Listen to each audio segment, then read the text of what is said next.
You see, there are two problems with this response. The first problem is that in a relationship, this is reinforced negativity.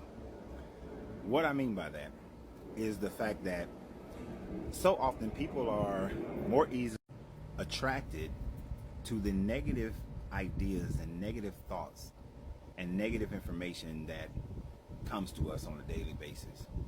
For instance, the negative thought process as far as black men and their children is that black men do not spend time with their children. Black men leave the woman with the child and is not a part of the child's life, when in fact a more recent CDC study has demonstrated that out of everybody else, black men are more likely to spend more time, quality time, with their children in their daily lives as far as taking care of them.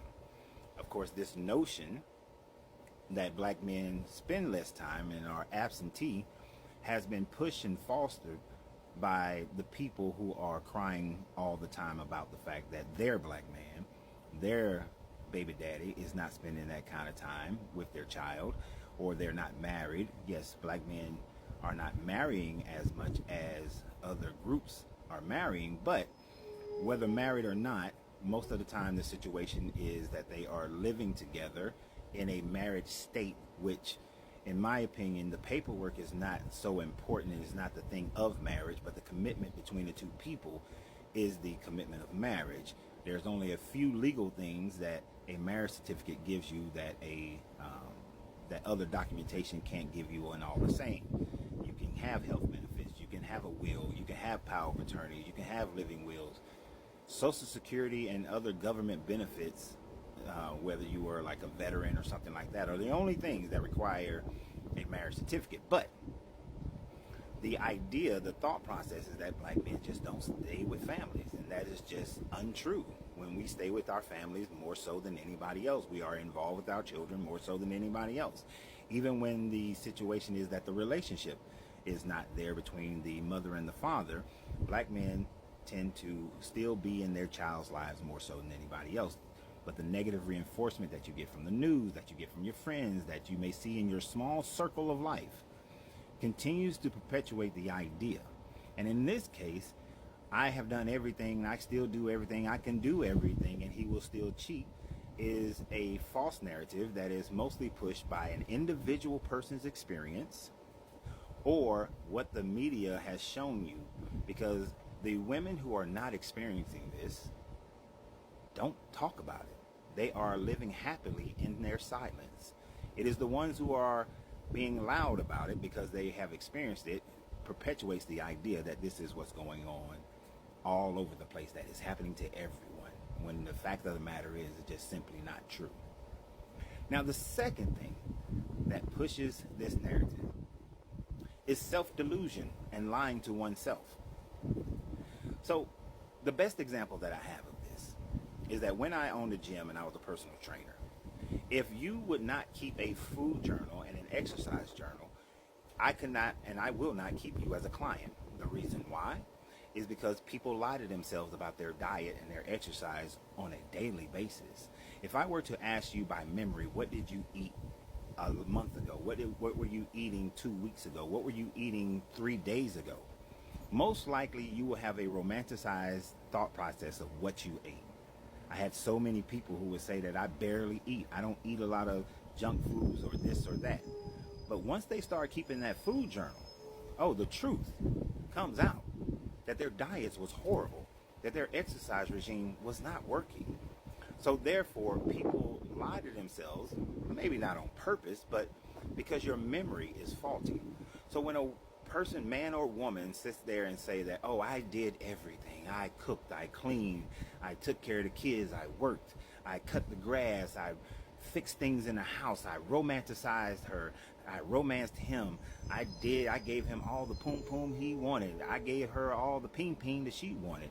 Oftentimes you have a romanticized version of that in your mind where you think you've done all these things.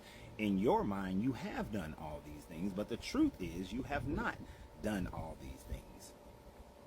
And oftentimes you've done it to where you are satisfied, not to the point where they are satisfied.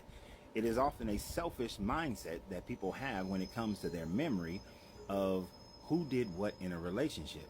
You see, anytime a relationship ends, yes, it may be leaning heavily on one person's side than the other side, but there is always something that the person who is claiming victim has done to cause the problems in the relationship as well. Whether is it a lack of understanding, lack of communication, or lack of active actions, it is something that each person participated in the relationship. It may be 90-10, it may be 80-20. Most of the time, it's around 60-40. And on the rare occasions, it's about 50-50, that both people were very instrumental in the ruination of the relationship. So when a person says that you can do all that and they're still cheating, it is highly unlikely that you are doing all that and the person is still cheating. In general, that doesn't happen. If a person, man or woman, are fully happy within that relationship, getting what they desire out of a relationship, they're not cheating. They're not doing anything of the sort.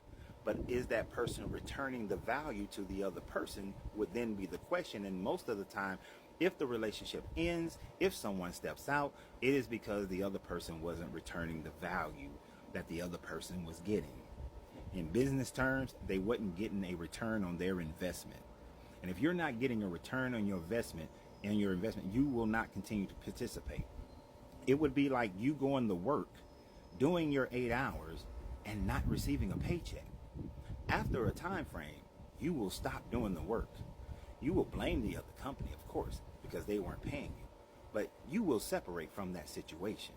That is what happens when a person claims that they are doing all the work, but they're not getting a return on their investment. And so they claim they're doing everything. But were you? Were you doing everything to satisfy you, or were you doing everything to satisfy them? That is where the sacrifice is made. That is where loving the other person becomes a real thing. Because if you love the other person, if you want to be with the other person, your focus cannot be on, let me do what makes me happy, let me do what satisfies my desires, my needs, my wants, but it is what satisfies theirs. Now, the perfect situation would be that you are with someone whose desires, needs are similar enough to yours that you could just be your regular self, and that is enough for that person. But most of the time, that's not the case. The best you can ever hope to be is 80% of what a person's needs, wants, desires are. There will always be some lack. But in your discernment of looking for that person or choosing who you're going to be with, you have to be able to discern if the person you're with, your 20 that's creating your 80% of their happiness within the relationship, is that enough? True, everybody is supposed to make themselves happy. You should go into a relationship already happy, already satisfied. But coming into a relationship is about fulfilling a part that you can't do on your own, that one individual person cannot satisfy within themselves. So therefore, are you showing the 20% that gives that person their 80% of happiness? If the answer is no, then it's no. And the only person who can really answer that is the other person. It's not you. So you should be wiser in your decisions as to whom you are being with, so that you know that just being your normal self, you are providing enough that that person remains solidified within that relationship.